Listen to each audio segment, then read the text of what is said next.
Assalamualaikum warahmatullahi wabarakatuh.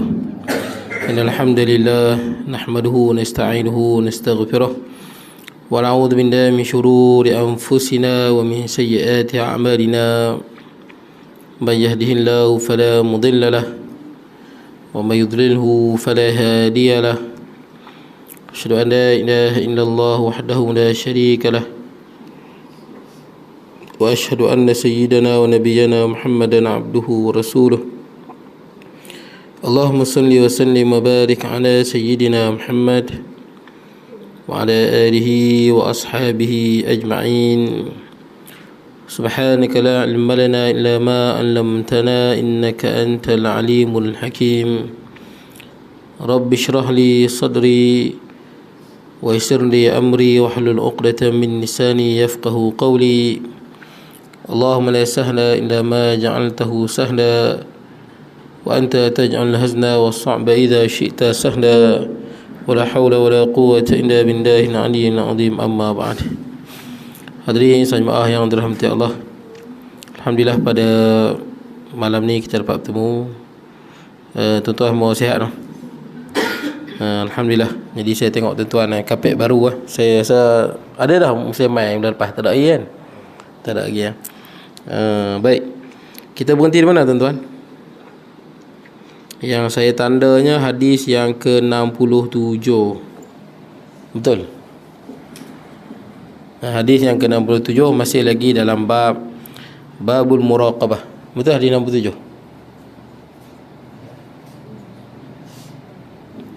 Hadis yang ke-8. Yang terakhir. Yang terakhir bab ni hadis yang mana Hadis 68 ke 67 ke? 67. 68. Baik. Kita tengok hadis 67. Dalam bab kita masih lagi dalam babul muraqabah. Bab pada menyatakan pengawasan Allah Azza wa Jalla. Jadi kita berada pada hadis yang ke-8. An Abi Hurairah radhiyallahu anhu qala. Hadis ni daripada sahabat Nabi Abu Hurairah radhiyallahu anhu qala.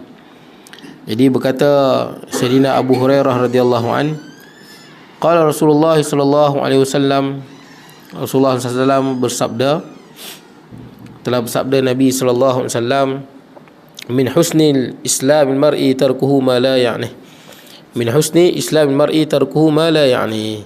Hadis ni pendek ya. Tapi hadis ni Imam Nawawi rahimahullah masukkan hadis ni dalam 40 hadis.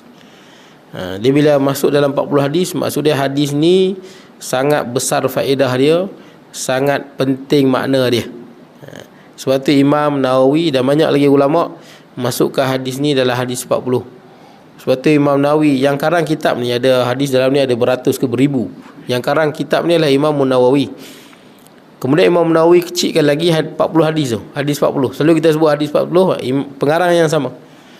Dalam banyak hadis ni ada beratus mungkin beribu hadis, Imam Nawawi pilih hadis ni termasuk dalam hadis 40. Dia ada lebih kurang 42 hadis. Pendek hadis ni, tapi dia punya makna dia punya manfaat dia sangat besar. Makna dia min husnil islamil mar'i, daripada eloknya, cantiknya, bagusnya Islam seseorang. Yang ni agama seseorang lah. Daripada tanda baiknya agama seseorang Muslim itu, ataupun daripada bagusnya akhlak peribadi orang beriman itu, kita nak tengok sejauh mana orang itu mengamalkan agama dia. Nak tengok orang yang paling mengamalkan agama Islam ni, ni tanda dia. Orang yang paling elok dalam mengamalkan Islam. Baik, apa dia? Tarkuhu ma la ya'ni. Yakni dia meninggalkan perkara yang tidak memberi manfaat pada dia. Apa-apa perkara, sama ada bercakap, sama ada buat, sama ada tengok, segala benda yang la ya'ni, tidak memberi makna pada dia, tidak memberi manfaat. Contohnya apa? Duduk kat kedai kopi, mendam haji, kemudian nyembang benda yang sia-sia dengan tempoh yang lama. Kemudian apa lagi? Tengok di internet benda-benda yang la ya'ni, tidak memberi manfaat pada dia. Baik, berfikir benda yang tidak la ya'ni, tidak memberi manfaat pada dia. Sebab tu bila kita baca dalam surah Al-Mu'minun, Surah Al-Mu'minun ni Allah Ta'ala cerita tentang ciri orang beriman yang betul-betul beriman. Tuan-tuan boleh tengok ciri-ciri orang yang betul-betul beriman. Qad aflahal mu'minun, sesungguhnya telah berjayalah orang yang beriman. Alladzina hum fi salatihim khashi'un. Nombor 1, ciri orang yang beriman yang pertama, mereka khusyuk di dalam solat. Ciri yang pertama. Makna dia kalau orang beriman dia tak khusyuk dalam solat, dia belum lagi betul-betul berjaya. Orang yang betul-betul berjaya ni dalam solat khusyuk, khashi'un, perhatian dia pada Allah dan memikirkan tentang makna ayat, memikirkan tentang akhirat. Dia semua termasuk dalam tu. Kalau orang semayang dia ingat azab kubur, dia kenangkan azab neraka, dia kenangkan hisab, dia kenangkan benda akhirat ni. Apa saja dia, kalau dia kenangkan tentang urusan agama, dia masih lagi dianggap khusyuk. Jangan kenangkan benda-benda dunia. Lagi mana dia kenangkan benda akhirat, dia khusyuk. Bila imam baca bab syurga, dia terkenang syurga. Bila imam cerita bab neraka, terkenang neraka. Bila imam cerita bab sedekah, dia terkenang kelebihan manfaat sedekah. Itu termasuk lagi dalam khusyuk. Yang ni dia menghayati benda-benda agama di dalam solat dia. Baik. Jadi ciri yang pertama, solat khusyuk. Saya sebut kat tuan-tuan lah, kalau tuan-tuan nak khusyuk dalam semayang, tuan-tuan kena faham apa benda yang tuan-tuan baca, tuan-tuan boleh khusyuk. Bila tuan-tuan kata Alhamdulillahirrabbilalamin, maka dalam hati tuan-tuan segala puji bagi Tuhan sekalian alam. Dia kalau tuan-tuan amalkan lama-lama, dia jadi khusyuk lah. Macam saya pernah sebut kat tuan-tuan kan, kenapa kita takut hantu walaupun kita tak pernah tengok hantu? Semua orang takut hantu, padahal kita tak pernah tengok hantu pun. Pasal orang cerita hantu macam ni, hantu lagu ni, hantu macam ni, aku dengar lagu ni, aku dengar lagu tu. Walaupun kita tak pernah tengok hantu, dah mungkin 40 tahun, 50 tahun kita tak pernah tengok hantu pun, tapi kita takut sangat dengan hantu pasal orang cerita. Sama bila tuan-tuan solat. Bila tuan-tuan solat, tuan-tuan hayati isi makna dia. Hantu pun tuan-tuan tak takut, tuan-tuan akan takut dengan Allah. Ar-Rahmanur Rahim, yang maha pemurah lagi maha penyayang. Maliki yaumiddin, raja ataupun penguasa di hari pembalasan. Kemudian iyyaka na'budu wa iyyaka nasta'in, tunjukkanlah kami jalan yang kepadamu lah kami na'bud, sembah, wa iyyaka nasta'in, dan kepadamu lah kami mohon pertolongan. Dalam hati ni tuan-tuan mula-mula tuan-tuan sebut dia, lama-lama dia jadi penghayatan. Masa tuan-tuan baca, tuan-tuan ada penghayatan. Iyyaka na'budu wa iyyaka nasta'in, ihdinas siratal mustaqim, tunjukkanlah kami jalan yang lurus. Mula-mula tuan-tuan sebut, tapi bila dah lama, bila tuan-tuan sebut, tuan-tuan sebut dengan pengharapan, tunjukkanlah kami jalan yang lurus. Baik, sampailah habis. Sampailah mana-mana zikir pun, tuan-tuan baca dalam rokok ke, dalam sujud ke, subhana rabbiyal azimi wa bihamdi, subhana rabbiyal a'la wa bihamdi, subhana rabbiyal azimi wa bihamdi, maha suci Tuhanku yang agung, wa bihamdi, dan segala kepujiannya. Kalau sujud, subhana rabbiyal a'la wa bihamdi, maha suci Tuhanku yang maha tinggi dengan segala kepujiannya. Bila tuan-tuan baca tu, hati tu dia lalu sekali bodoh khusyuk. Baik, itu ciri yang pertama orang Islam yang berjaya, semayang khusyuk. Yang kedua, walladzina hum anil lagwi mu'ridun. Panjang ayat dia tu, tapi saya nak fokus ciri yang kedua tuan-tuan. Mula-mula beriman, kemudian solat khusyuk. Yang ketiga tu, setelah beriman, setelah solat, ciri orang beriman yang berjaya ni yang Quran sebut, alladzina hum anil lagwi mu'ridun. Jadi orang-orang yang berpaling daripada lagu. Orang Melayu kata lagu daripada Arab nanya lagu. Kita kata lagu benda ni, lagu daripada Arab. Lagu tu benda yang tidak ada manfaat dunia dan tidak ada manfaat akhirat. Lagu. Jadi orang yang beriman ni, benda yang lagu, benda yang tidak ada makna bagi dia, baik pada dunia dan akhirat, mu'ridun, dia berpaling. Dia bukan, kalau buat dunia tak apa, tuan-tuan repair kereta ke, repair rumah ke, tuan-tuan tanam padi, ini semua dapat pahala. Dalam hadis riwayat Imam Bukhari, Nabi SAW bersabda, kalaulah esok kiamat salah seorang daripada kamu mempunyai biji benih kurma, pokok lah, hendaklah dia tanam dan dia akan mendapat pahala. Walaupun esok kiamat kita ada biji benih, tanam tu dapat pahala.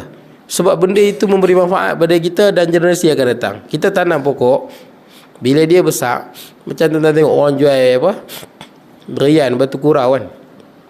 Durian yang sedap-sedap tu semua durian yang dah lama, durian yang ditanam oleh orang dulu-dulu, yang pokok dia pun besar.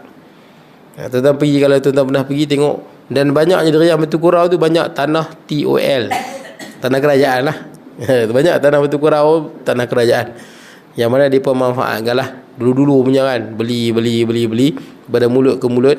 Tapi nak ceritanya, kalau tanam pokok, orang dulu tanam pokok, orang sekarang dapat manfaat kan. Jadi sebab tu bila tuan-tuan, walaupun esok kiamat, tuan-tuan tanam pokok, benda itu benda yang bermakna, benda yang ada manfaat. Tuan-tuan buat padi elok-elok ke, tuan-tuan buat rumah elok-elok. Pasal buat rumah elok-elok, tuan-tuan meninggal nanti, anak dan isteri boleh duduk, boleh manfaat kan. Baik. Jadi tinggal benda yang tidak memberi manfaat. Sama lah kalau kita tengok, ada orang, ada apa-apa isu lah orang bincang, masalah orang bergaduh ke, kalau kita rasa kita tak masuk campur tu lebih elok, tak payah masuk campur. Buat tak payah bincang. Kalau tengok orang bertengkar bab politik, tengkar teruk, sama-sama kita tengok ni bukanlah pandai sangat pun, tak payah join pun tuan-tuan, buang masa. Kalau kita tengok ada orang bergaduh dalam grup WhatsApp kan, dalam bab-bab apa-apa lah tuan-tuan, yang mana kita tengok ni, kalau aku layan ni tak ada faedah pun, jangan layan. Ataupun adik-beradik bergaduh ke, adik-beradik bergaduh, kadang-kadang bila kita masuk campur bukan jadi elok, jadi lagi teruk. Maka jangan masuk campur, biar saja. Baik, ada benda kadang-kadang kita biar itu menjadi lagi elok daripada kita layan. Jadi jangan masuk campur. Kadang-kadang banyak benda dalam dunia ni kita tak terlibat pun, tapi bila kita pergi masuk campur, kita sekali bergaduh, kita sekali jadi susah. Baik. Jadi pada tanda-tanda Islam ni, kita tinggal benda yang tidak memberi manfaat. Baik. Apa kata Imam Nawawi, dihurai sikit. Jadi aslun azim min usulil adab. Kata Imam Nawawi. Jadi kata Imam Nawawi, makna dia, hadis ni adalah asal yang paling agung dalam masalah utama dalam bab adab. Mana dia, tuan-tuan jangan cakap benda yang tak perlu. Tuan-tuan pun tak menyakiti hati orang dengan lidah kita. Kita tak buat perkara yang tak perlu, tak ada makna, orang takkan tersakiti dengan perbuatan kita. Baik. Kemudian orang pernah tanya pada Luqman, ni Luqmanul Hakim. Qila Luqman, ini huraian. Orang tanya pada Luqman, ma balagha bika ma nara. Tuan Luqmanul Hakim yang kita baca dalam Quran kan, sebelum surah As-Sajdah. Sebelum surah As-Sajdah ada satu surah nama dia Luqman. Luqman ni kalau ikut riwayat dia, seorang yang dia orang negro, dia berkulit hitam, bibir dia tebal macam ni, rambut dia kerinti macam negro. Tapi hebatnya Luqman ini, sampai kisah dia diabadikan di dalam Al-Quran. Nama dia Luqman. Al-Hakim tu maksud dia bijaksana, pandai. Dia bijaksana. Hakim tu gelaran dia. Ramai orang nama Luqman, ambil daripada nama dia lah, Luqmanul Hakim. Luqman ni, kalau tuan-tuan baca dalam Quran, dia memang bijak. Dia ni, dia kata-kata dia ni, nasihat dia ni menusuk kalbu orang. Bijak lah. Antara cerita yang tuan-tuan tahu tentang Luqman ni, masa dia nak ajak anak dia kan, Luqman nak ajak anak dia. Cerita ni masyhur, tuan-tuan pun pernah dengar. Yang mana Luqman dengan anak dia masuk dalam pekan, naik keldai. Luqman duduk atas keldai, anak Luqmanul Hakim ni tarik keldai. Bila orang tengok, orang kata apa? Apa punya ayah? Dia duduk atas keldai, anak ditarik. Ni ayah apa ni? Ada kepatut ayah naik keldai, anak tarik depan? Tak apalah, Luqman pun turun lah. Bila dengar orang kata kan, lalu dalam pasar ramai-ramai orang tu, orang kata lah, apa ayah ni, hang duduk atas keldai, hang duduk bawah, tak patut. Luqman turun, suruh anak dia naik. Luqman pula tarik, anak dia duduk atas keldai. Jalan. Orang kata juga, Anak apa ni? Dia duduk atas kaldai. Yang bapa dia pi kendong ke tali kaldai. Ni anak apa? Ni anak derhaka. Luqman pun tak apalah kalau macam tu, naik dua-dua naik. Senang dua-dua naik. Tadi aku naik pun hampa kata, anak aku naik pun aku kata, lah ni dua-dua naik. Jalan. Maknanya Luqman nak ajak anak dia. Luqman nak ajak anak dia sebenarnya cerita ni. Nak bagi anak dia berfikir. Dua-dua naik lah, senang. Dua-dua naik. Naik jalan. Orang kata tak? Orang kata juga, ini manusia apa? Matilah kaldai tu. Dua-dua naik, seorang sudahlah naik. Kata juga. Tak boleh selesai tuan-tuan. Jadi mereka duk kata apa? Matilah kaldai, mana boleh dua naik. Sebab kaldai ni binatang yang tuan-tuan bubuh berat lagu mana pun dia tak komen, dia bawa. Itu kaldai dia tak berapa, dia binatang yang tak pandai merontak sangat. Dia tak cerdik. Kuda jangan, kuda kalau berat sangat dia mengamuk. Dia boleh tendang tuan-tuan bagi jatuh.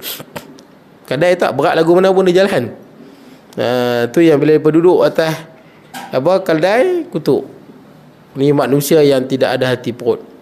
Maka Luqman dengan anak dia pun tak apalah, turun dua-dua. Anak dia tak naik, dia pun tak naik, tarik je tali kaldai tu. Jalan. Orang kata tak? Orang kata juga, lah kaldai ada tapi tak naik. Bodoh lah dia ni. Kata juga. Maka Luqman nak ajak dia apa? Luqman nak ajak anak dia ni, kalau kira orang tak jadi kerja. Jangan kerja orang. Manusia ni kata, manusia tu kata, semua orang kata. Nak kira orang kata, tak jadi kerja. Tak jadi orang kita. Kalau nak kira orang, kita tak jadi orang baik. Sebab tu Allah Ta'ala bila cerita tentang orang yang memperjuangkan Islam, Allah Ta'ala sebut ciri utama dia apa? Wala yakhafuna lawmata laim. Dia tak takut dengan celaan orang yang suka mencela.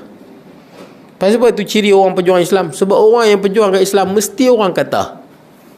Tetap buka Facebook kan, kita tengok orang ni cukup baiklah, orang kata macam-macam.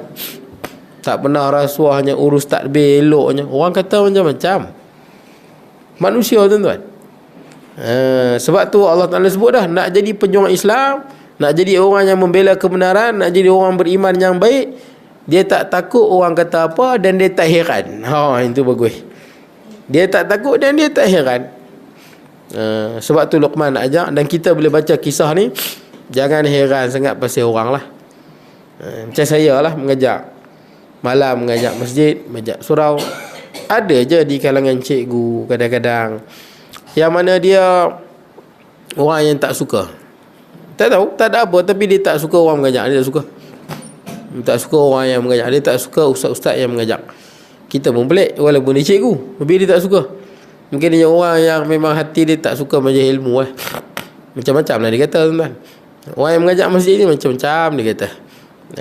Baik. Jadi tuan-tuan buat baik pun orang kata, tuan-tuan buat jahat pun orang kata. Jadi jangan kira orang tuan-tuan. Kira kita buat sesuatu sesuai seperti mana yang dituntut oleh Allah dan Rasul. Jadi orang tanya pada Luqman. Dia kata, orang tanya dia, macam mana hang boleh capai makam ni? Maksudnya orang tanya macam mana hang boleh jadi Luqmanul Hakim lah. Boleh capai makam yang cukup tinggi. Luqman ni bukan Nabi. Dia orang biasa. Ada orang kata Nabi, tapi yang tepatnya dia bukan Nabi. Dia hanya orang biasa yang Allah Ta'ala berikan ilmu yang hebat, hikmah, bijaksana. Dia bijaksana ni tuan-tuan nak cakap. Tuan-tuan bisa dengar nama, ni contoh yang lain lah. Bijaksana ni kadang tak semua orang ada. Kalau Allah Ta'ala kurnia, dia ada. Walaupun ulama tu ilmu dia banyak, kadang-kadang tak semua dikurniakan apa. Walaqad atayna Luqmanal hikmah, Quran sebut. Sungguhnya kami telah beri pada Luqman tu bijaksana, hikmah. Macam tadi lah. Bijaksana nak bagi bentuk jiwa kita. Tak semua orang kadang ada. Kadang-kadang Allah Ta'ala bagi kebijaksanaan. Tuan-tuan mungkin pernah dengar tentang Abu Nuwas. Abu Nuwas ni seorang ulama sufi, ahli kalam, dan ini bijak, sangat bijak. Saya nak cerita bijak, salah satu bijak dia ni lah. Kebijaksanaan Abu Nuwas ni antara orang yang Allah Ta'ala kurniakan hikmah, bijak.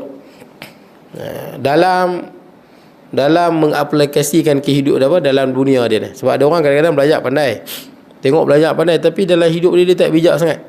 Tak pandai cakap dengan orang, tak pandai nak jaga hati orang, tak pandai nak susun kata-kata, tak pandai urus masa.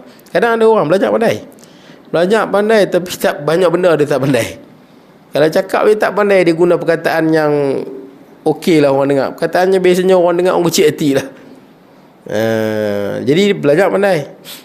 Baik, jadi tuan-tuan, macam orang Jepun lah. Orang Jepun tuan tengok bagus, kerja semua bagus. Tapi orang Jepun antara orang yang paling tak reti sekali bersosial. Dia pun tak reti bersosial.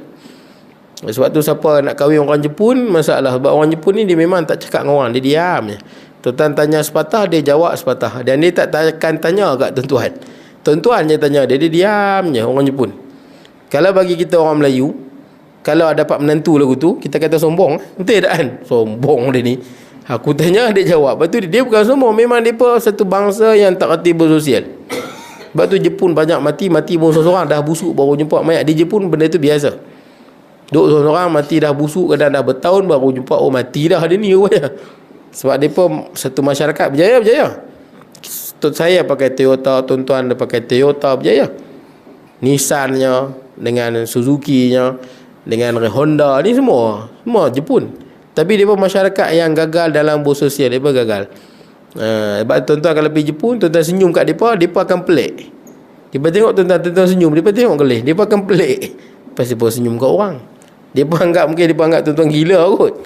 Dia pun memang tak tegak. Dalam bas tu kalau ramai-ramai tu, dia pun takkan tegak. Semua hidup sendiri-sendiri Jepun. Tuan-tuan kalau pergi Jepun, tuan-tuan akan rasa pelik sungguh. Pasal dia pun ni satu masyarakat yang tak hirau langsung orang. Tak hirau langsung. Tapi kerja bagus. Banyak pandai. Tapi dalam bersosial Jepun masalah.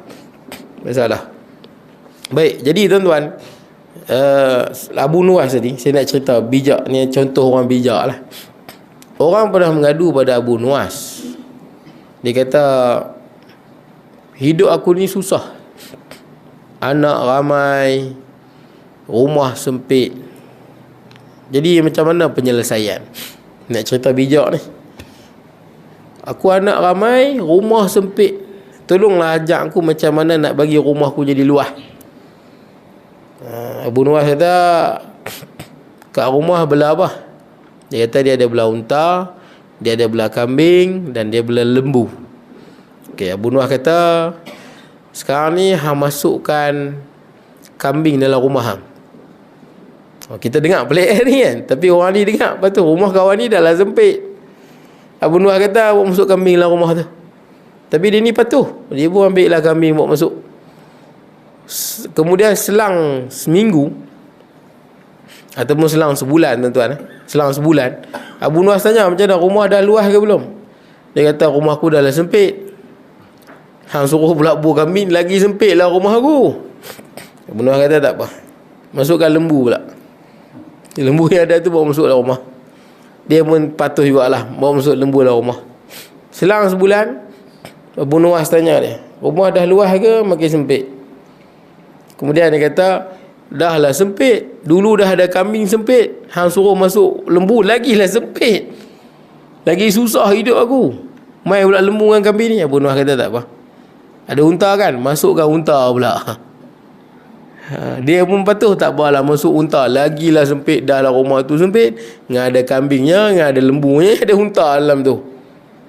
Selang sebulan Abu Nuwas tanya, macam mana kehidupan? Dia kata, sangat susah. Dah sempit, ada kambing, ada lembu, ada unta. Abu Nuwas kata, tak apa, hang keluarkan unta dahulu. Keluarkan unta dulu. Dia keluarkan unta. Selang sebulan Abu Nuwas tanya, macam mana kehidupan? Okey sikit lah pada bulan lepas. Dia kata, pasal lapang sikit, tidak ada unta, sempit lah ni. Okey lah, unta dah tak ada, tinggallah lembu dengan kambing. Okey sikit lah. Abu Nuwas kata, kalau macam tu, hang keluarkan pula lembu. Keluarkan lembu. Selang sebulan Abu Nuwas tanya dia, macam mana kehidupan? Oh, makin elok lah. Tidak lu punya sempit, ada lembu lah ni. Lembu dah keluar, asal lapang lah rumah kami. Kemudian Abu Nuwas kata, kalau macam tu, keluarkan pula kambing. Dia keluarkan kambing. Selang sebulan Abu Nuwas jumpa dia, macam mana kehidupan? Oh, rasa dah selesa dah kami. Selesa dah, lapang dah. Tuan-tuan faham tak? Kadang-kadang hidup kita ni bukan tak cukup, tapi kita punya jiwa ni yang mengada-ngada. Betul tak?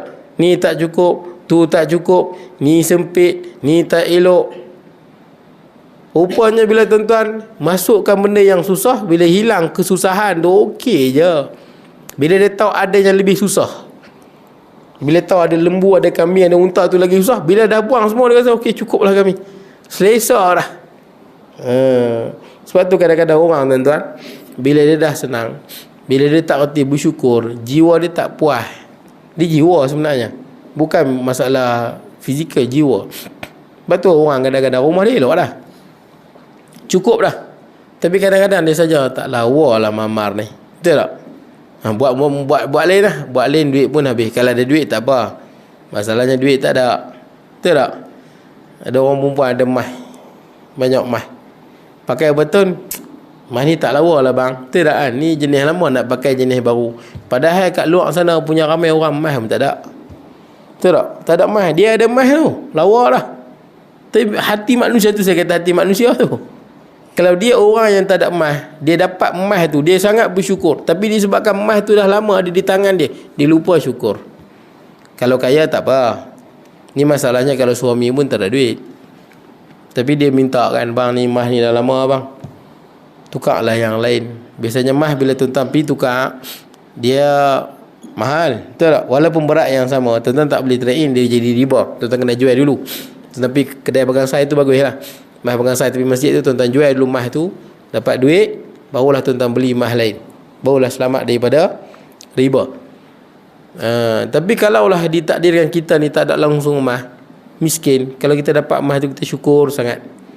Tapi bila emas tu dah berada lama di kita dan kita tak ingat nak bersyukur, itu yang tak puas. Tuan-tuan tengok Ustaz Azhar Idrus kan, dia bini dia 3. Bila orang tanya dia apakah tip berbini 3, Ustaz Azhar kata tak payahlah. Itu dia kata tak payahlah, kata. Kalau nak raya ni dia rasa nak lari daripada Malaysia, dia kata. Pasal apa? Semua minta dryer baju, dryer yang bagi kering baju tu elok lagi, dia minta tukar nak dryer raya, benda elok lagi. Padahal berapa banyak, berapa ribu, berapa juta orang kat Malaysia ni yang tak ada dryer pun, sidai baju kau luar kan. Kita sedai baju kat luar, dia pakai dryer. Bukan semua orang ada dryer. Dryer tu mahal lah, kerana kuat, dia 2000 watt. Dah ada dryer tu okey lah.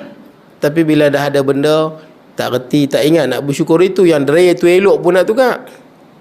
Emas yang ada banyak kat badan, yang berjuta orang tak ada emas pun, tapi dah jiwa manusia ni jenis tak reti puas. Memang jiwa manusia, kalau dia orang yang berfikir, dia muhasabah, dia okey. Tapi dia tak berfikir, dia tak muhasabah. Macam cerita bunuh ni, dia nak suruh fikir apa tu, nak suruh fikir. Hang duk komen pasal rumah hang sempit, punya ramai orang rumah pun tak ada, berjuta orang rumah pun tak ada. Ada rumah yang boleh lindung pada panas dan hujan, dah boleh dah pun duduk. Saya ada kawan tu, adik-beradik dia ada 12 11 sama dengan saya. Bilik kat rumah 2 satu bilik mak ayah, satu bilik anak perempuan. Yang habis tu yang lelaki semua tidur luar. Boleh hidup dia pun tuan-tuan. Sampai ketua menikah habis semua hidup, boleh ya. Saya nak ceritanya boleh, betul tak? Bukan tak boleh. Cuma tuan-tuan ada duit, tuan-tuan nak bagi elok sikit boleh. Janganlah sampai kita berhutang, hidup kita jadi susah. Banyak orang Melayu yang pinjam alung. Pasal apa pinjam alung? Nak raya, nak tukar lansir. Lansir mahal. Mahal tu kan. Mau 3,000, 4,000 yang nak pasang kat rumah tu. Kat Cina ke main pasang kan, yang lawa-lawa kan, 2 lapis tu mahal. Sanggup pinjam. Pasal apa? Padahal elok lah. Jiwa manusia yang tak puas, melainkan dia berfikir. Fikir barulah dia bijak lah tuan-tuan. Baik tuan-tuan, kemudian kata daripada Nabi SAW, saya lupa tadi tuan-tuan, kata Luqmanul Hakim. Orang tanya dia pasal apa jadi mencapai makam Luqmanul Hakim ni. Kata Luqman, yang pertama sidqul hadis. Bila cakap biar betul, jangan menipulah, cakap ni jujur. Yang kedua, wa adaul amanah, tunaikan amanah. Amanah yang orang berikan, tunaikan. Kalau tuan-tuan orang amanah, tuan-tuan faham racun, fahamlah elok-elok, betul tak? Jangan culas, faham elok. Itu amanah, orang beri kepercayaan pada kita. Kalau orang bagi kepercayaan pada kita misi rumput, mestilah elok. Kalau orang bagi kepercayaan kita faham racun elok. Janganlah tipu racun pula. Betul tak kan? Pakai racun murah sikit ke, curi bawa balik ke, janganlah buat macam tu. Kalau kita repair kereta orang ke, repair lah elok-elok, amanah. Kalau ada lebih minyak ke apa ke, kalau nak ambil minta kat tuan. Dia seorang dia beli minyak enjin, minyak gear apa, senyap-senyap habis curi dia tuan-tuan. Ini tak amanah. Kita nampak ya, kita nak minta segan, tapi tak patutlah ambil. Minta amanah. Itu namanya amanah. Ada amanah. Macam saya kerja sebagai cikgu, gaji kerajaan bayar. Amanah dia apa? Saya kena mengajar anak murid. Nak bagi pandai tuan-tuan, itu amanah. Tak boleh culas. Orang kek sawit tuan-tuan, kek sawit kadang-kadang ada orang yang culas. Culas apa? Kadang dia malah kait. Dia malah kait, kadang-kadang buah elok dia tinggal. Malah kait lah. Tapi lah ni mungkin susah sikit lah. Lah ni orang upah berdasarkan tan, betul tak? Dulu ada orang kira upah berdasarkan pokok. Upah berdasarkan pokok tu memang dia culas banyak lah tuan-tuan. Pasal apa? Dia kira satu pokok RM10, kira RM20, buah banyak lagi. Dia cincai lah. Yang penting satu pokok aku dapat RM10. Lah ni tak kira lah. Lah ni kira tan. Berapa tan hang dapat. Jadi mereka kok mana pun mereka kena, buah kena ambil semua lah. Ambil sikit kurang lah upah hampa. Baik, jadi jangan culas. Saya ingat dulu lah tuan-tuan, lama dah. Saya ingat 20 tahun 30 tahun dulu lah. Tok Wan saya pokok sawit dia tinggi-tinggi. Jadi banyak orang tak mau kait. Jadi upah ikut pokok. Orang yang sanggup kait. Ni lama dah lah. Jadi tengok orang tu kait ni memang dia kait cincai sungguh. Buah ada pun dia tak kait. Pasal apa? Yang penting aku dapat upah berdasarkan pokok. Ataupun orang yang buat rumah, upah berdasarkan hari kan. Jadi kalau tuan-tuan rasa upah berdasarkan hari ni tak padan, ubah. Ambil upah berdasarkan apa? Harga barang. Ada juga kira harga barang. Kalau rasa harga barang pun tak berbaloi, ambil upah berdasarkan lansam terus. Betul tak? Nak lagu mana? Kaki persegi tu kira lansam lah. Satu kaki persegi berapa? Baik. Jadi tuan-tuan, itu senang terus tuan-tuan. Kita dapat untung lagu mana? Itu namanya adaul amanah. Yang ketiga, tarku ma la ya'ni. Dan kata Luqman, benda yang ketiga yang menyebabkan aku capai makam ni, aku tinggal benda yang tak ada faedah. Saya tuan-tuan tengok kalau tuan-tuan tengok, tuan-tuan minat Hindustan lah. Tuan-tuan minat Hindustan, Hindu tuan-tuan, bini tuan-tuan minat Hindustan. Kadang-kadang boleh bertengkar pasal Hindustan. Betul tak? Bini kita lagu ni, kita lagu ni. Benda yang tak ada faedah. Kadang-kadang kita suka tengok cerita Korea, boleh bergaduh dengan bini. Bini pun suka tengok cerita Korea, gaduh. Ataupun kita nak tengok Hindustan, bini nak tengok Korea, bergaduh. Pasal aku nak tengok Hindustan, nak tengok Korea. Ni semua benda yang tak ada faedah. Tarki mala yang ni, tinggal benda yang tak ada faedah. Baik. Kemudian tuan-tuan, kata Nabi SAW, pernah diriwayatkan kepada Nabi SAW, Nabi pernah bersabda, awwalu man yadkhulu alaikum rajulun min ahli jannah. Nabi SAW duduk dalam masjid Nabi di Madinah tu. Maka Nabi SAW bersabda, kita maulid Rasul kan? Betul tak? Bila maulid Rasul tuan-tuan? Hari Ahad. Saya pun tak ingat. Saya siang tadi ceramah maulid Rasul dekat sekolah rendah Ihya. Patut kalau ingat malam ni kita maulid Rasul tuan-tuan. Tapi tak apalah, tuan-tuan ada hari lagi, tuan-tuan panggil lah ustaz. Ustaz apa? Banyak ustaz sini tuan-tuan. So dia buat apa? Maulid Rasul. Baik, kita hari Ahad ni 12 Rabiul Awal hari Ahad ni. Tadi pun dengar kata Masjid Tinggi kita ada perarakan apa kan. Bila hari Ahad? Ahad pagi Saya hari tu dekat masjid Balik Bukit belah sana tu. Nak pergi ke mana? Daripada Semanggui nak ke Teping tu kan, jalan itu. Pagi jugalah program juga, Maulidur Rasul. Baik tuan-tuan, Nabi SAW bersabda, waktu Nabi duduk dalam masjid ni, Nabi kata dekat para sahabat, orang yang pertama masuk masjid ni ahli syurga. Nabi duduk dengan para sahabat, Nabi kata orang yang pertama masuk masjid ahli syurga. Maka para sahabat semua pakat tengok pintu masjid lah, siapa yang masuk. Pasal Nabi jamin dia ni ahli syurga. Fadakhala alaihim Abdullah bin Salam. Maka masuk pada mereka Abdullah bin Salam. Abdullah bin Salam ni bukan orang Arab, dia orang Yahudi. Orang Yahudi lah ni. Kita tengok di Israel tu, orang Israel kan, Israel Yahudi, bangsa Yahudi lah. Jadi Abdullah bin Salam ni ulama, sebenarnya ulama besar orang Yahudi yang masuk Islam. Abdullah bin Salam masuk. Abdullah bin Salam ni ahli syurga. Nabi jamin dia ni ahli syurga. confirm syurga. Faqama ilaihi nasun fa akhbaru. Bila Abdullah bin Salam masuk, maka para sahabat Nabi ramai-ramai pi kerumun dia, bagi tahu Nabi kata hang ni ahli syurga. Wa qalu lahu, dah ramai-ramai orang ni tanya Abdullah bin Salam ni, akhbirna bi awsaqi amalika fi nafsik. Dia kata, bagi tahu kat kami apakah amalan yang paling kuat dalam diri hang. Maksudnya amalan yang paling hang pegang lah.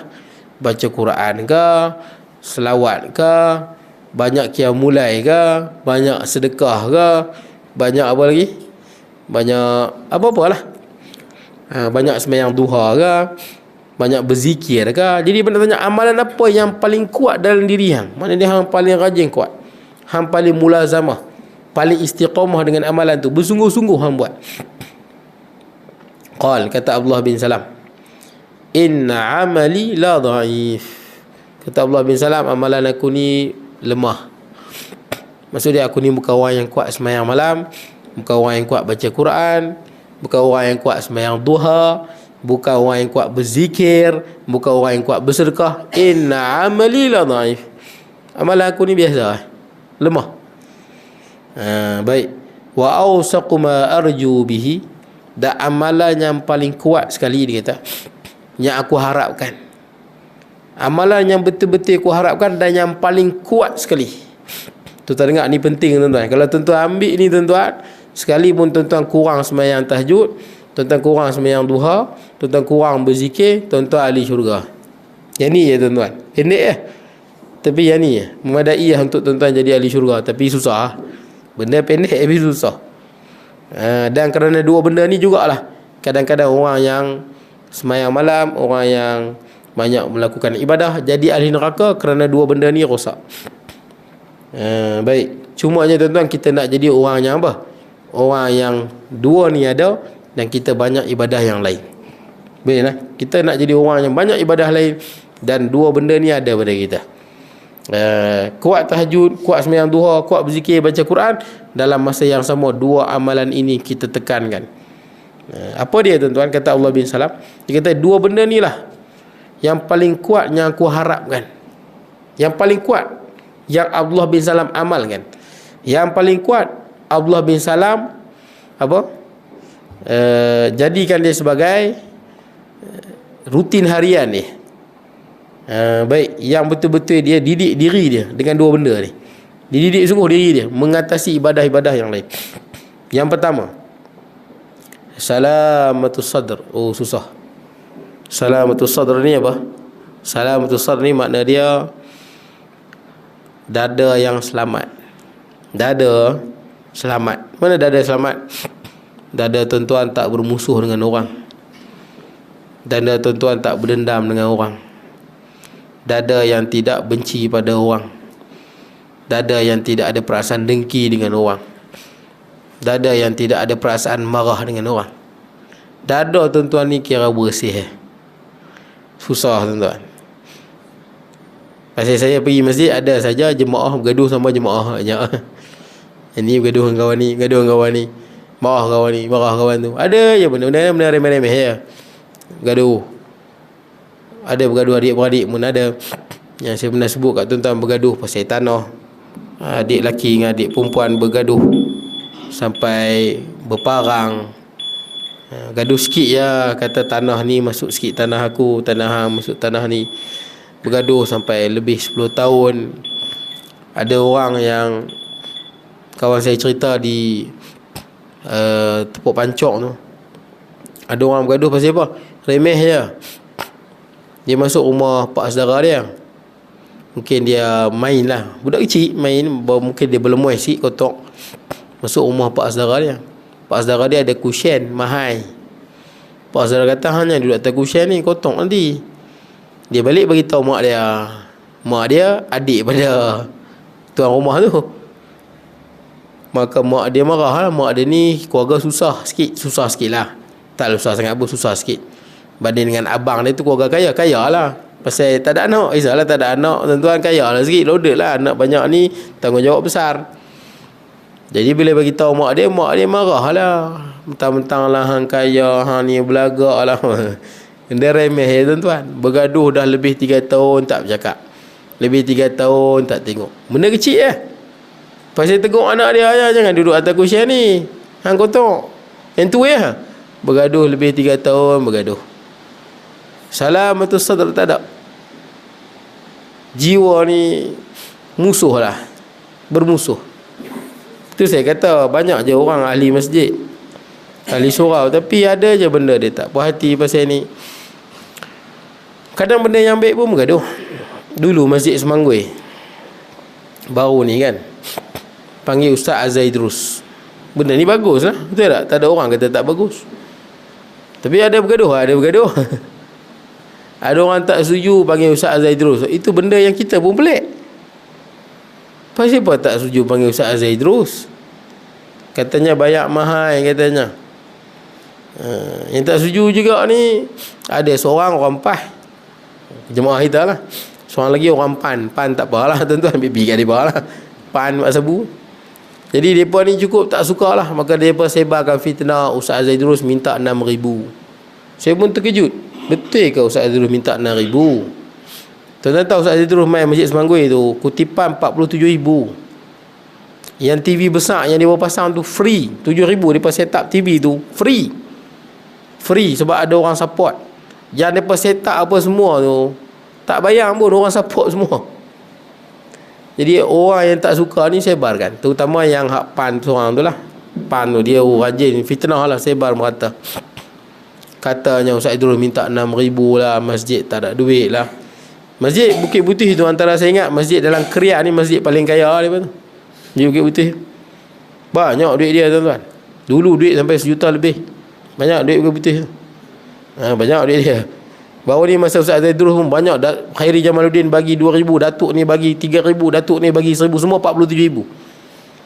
Bayar kat Ustaz Azaidrus, mana ada Ustaz Azaidrus minta duit. Cumanya bila dia datang, dia minta duit apa untuk pengurusan kan. Dia ada bodyguard. Bodyguard dia ada isteri dia pun ramai. Dia minta pengurusan 1,000 sahaja. Itu sampul pengurusan sebab nak bayar pada ni lah, tim bodyguard dia semua. Satu lagi sampul lah, sampul untuk Ustaz Azaidrus. Dia pun kata kalau masjid bagi 50 pun tak apa. Bagi 50 pun tak apa. Terpulang pada masjid nak bagi berapa pada Ustaz Azaidrus. Yang saya sedih, macam mana sebar fitnah ni? Sebar fitnah merata. Saya tahu pasal saya pergi rujuk balik. Saya dengar fitnah ni duduk sebar merata sampai ke sekolah saya dekat dengan masjid tu. Duduk sebar Ustaz Azaidrus minta 6,000 lah. Saya agak terkejut lah tuan-tuan. Benda yang tak patut bergaduh pun boleh jadi bergaduh. Dan bergaduhnya fitnah tuan-tuan, fitnah. Saya tanya last sekali bagi berapa? Rupanya bagi kat pengurusan 1,000. 1,000 tu pun kalau ikutkan macam tak padan tu, main pada jauh tu. Terengganu tuan-tuan ramai. Kalau ikutkan lah, tak padan sangat pun. Tapi dia minta 1,000. Kira betul-betul sikit lah. Tuan-tuan tahu Ustaz Badli Shah? Kenal Ustaz Badli Shah dalam TV tu kan? Itu kan tuan-tuan nak panggil 10,000. 10. Dia memang tak 10 lah. Tak termasuk apa tu hotel lain pula. Hotel lain. Ustaz Azaidrus 1,000 saja untuk pengurusan. Untuk dia terpulang. Depa Masjid Bukit Putih bagi kat pengurusan 1,000, kat Ustaz Azaidrus bagi 2,000 ya. Saya ingat Masjid Tinggi bagi banyak lagi kot. Masjid Tinggi tu bagi apa lah? Tak pasti ya. Dulu lama lah panggil kan. Bila tu panggil? Lama lah. Tapi itulah depa boleh sebarkan fitnah tu, saya agak sedih lah. Yang sedihnya pasal orang pun bagus juga yang tu. Nampak tu tak? Kadang sama-sama jemaah pun bergaduh-gaduh. Mula-mula agak panas lah. Mula-mula minta masjid buat. Tapi ada satu jemaah tu lah menentang. Dia kata tak boleh. Mana boleh keluarkan duit 6,000 habis duit. Padahal duit ada ratus ribu apa. Duit ratus ribu juta. Banyak duit dia tu. Tuan-tuan tengok kutipan dia pun seminggu apa. Tengok kutipan. Seminggu. Oh, banyak duit dia pun kutipan. Banyak duit. Baik. Tak apalah tuan-tuan. Dia pun tak mau buat. Bila tak mau buat, maka Badan Khairat Kematian. Bukan masjid buat tu. Saya terus tu. Khairat Kematian masjid je buat. Pasal apa masjid tak nak buat? Pasal ada satu AJK, 2-3 orang AJK lah. 2 orang AJK yang mengerah tak mau. Mengerah. Jadi Badan Khairat Kematian yang buat. Bawah Imam Nasir, mereka yang buat. Bila mereka buat, duit tu tak masuk ke masjid. Duit tu masuk mana? Duit tu dapat kat Khairat Kematian 47,000 tuan-tuan dapat. Tak luar pun duit. Malah tu duduk dia masuk budak. Jadi yang dua orang AJK tu tak berhati lah. Dulu suruh buat apa tak mau. Jadi saya nak ceritanya sampai benda yang tak betul bergaduh pun boleh bergaduh. Jadi tak seronok lah bila kita nampak tak. Salamatul sadr. Ingatlah jiwa ni biar kalau boleh salamatul sadr. Terutama dengan adik-beradik lah. Adik-beradik ni perangai macam-macam. Betul tak? Macam saya lagi lah ramai sebelah. Tentu adik-beradik 5-6 orang. Tentu adik-beradik macam ni PL dia lagu ni, PL dia lagu ni. Saya pun ada PL saya, mungkin ada kekurangan saya, lain-lain perangai. Jadi tuan-tuan dengan adik-beradik ni kena ada salamatul sadr. Selamat jiwa. Jangan mati dalam keadaan kita menyampah dengan kawan ni. Kita mati dalam keadaan kita berdendam dengan kawan ni. Kita mati dalam keadaan kita dengki dengan kawan ni. Kita mati dalam keadaan kita harap keburukan bagi orang kawan ni. Kalau lagu tu tuan-tuan tak elok lah. Kematian yang tak elok lah kalau mati lagu tu lah. Kemudian kata dia, pertama dia salam tu sadr. Allah bin Salam ni dalam ni bersih. Dengki, hasad, marah, musuh tak ada dalam jiwa dia. Dia buang semua. Dan yang kedua, wa tarki ma la ya'ni. Dan aku tinggal benda yang tak ada kaitan dengan aku. Tidak ada makna padaku. Makna kebaikan bagi dunia dan akhirat aku. Jadi tuan-tuan, benda yang sama tuan-tuan tengok di Facebook, orang bergaduh kan, bertengkar. Pasal apa lah? Bertengkar pasal motor ke, bertengkar pasal apa-apa lah. Pasal politik ke. Kalau benda, dia ada politik ni kita boleh bincang. Ada politik ni orang yang kita maki hamun kan. Bodoh lah apalah. Hak jenis maki-maki ni memang jangan layan.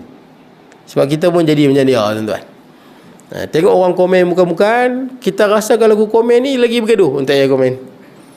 Sebab tu saya jarang komen Facebook. Dalam apa-apa isu tuan-tuan, bab bergaduh ke ustaz ni bergaduh dengan ustaz ni, saya jarang lah tuan-tuan nak komen. Sebab kadang-kadang saya tengok lagi komen bukan lagi baik, lagi teruk jadinya. Wa tarki ma la ya'ni. Jadi tinggal benda tu. Apatah lagi Facebook tuan-tuan tulis, tuan-tuan dah meninggal pun tulisan tu ada lagi. Betul tak? Orang duk baca lagi. Jaga-jaga Facebook nak tulis, biar yang kita tulis tu elok. Jangan kita dah masuk kubur, tulisan kita yang tak elok orang duk baca. Kita duduk dalam kubur, kita tanggung. Habis tuan-tuan. Akan datang hadis yang ke-68. Aqul qawli hadha wa astaghfirullahaladzim li wa lakum. Assalamu alaikum warahmatullahi wabarakatuh. Bismillahirrahmanirrahim. Allahumma ja'al jam'ana hadha jam'an